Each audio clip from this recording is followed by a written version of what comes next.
It is through posing that our characters express their emotions to the audience.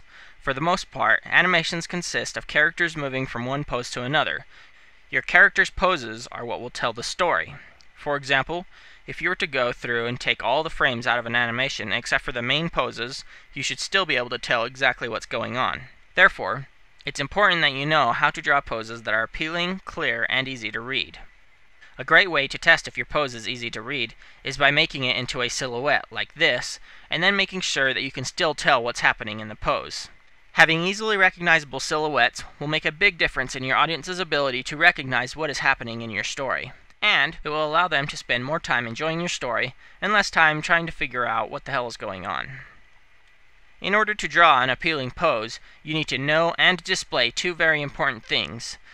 You need to know your character's purpose, and you need to know your character's emotional state. Your character's purpose will tell you what they are doing and why they are doing it. For example, if your character is bending over, is he picking something up, or is he stretching? Depending on what his purpose is, he may be bending over like this, or like this. Can you tell which one is picking something up, and which one is stretching? If I've done a good job of displaying the character's purpose, you should have no problem knowing that this character is picking something up, and this character is stretching. The emotional state of your character will also hugely affect the way you draw your pose. For example, let's say your character is bending over to pick up some money. Is he greedy, or does he not really care about money? Is he excited because he found a lucky penny, or is he guilty for taking something that doesn't belong to him? It's clear to see how important it is to know and understand your character's emotional state. If you don't know your character's emotional state, you absolutely will not be able to draw an appealing pose. Now it's time to think with our pencils and draw a few thumbnails. Draw several drawings to explore different poses, and then decide which one best displays your character's purpose and emotional state. You should always depend on the body's attitude to sell the pose.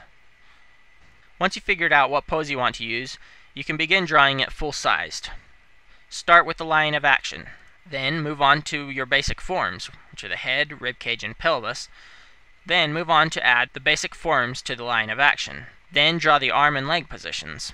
Then, once you're done with that, you can flesh it out using basic forms such as cylinders or spheres. Then you can do your final pass, adding hair, clothing, props, or anything else that needs to be added to the character.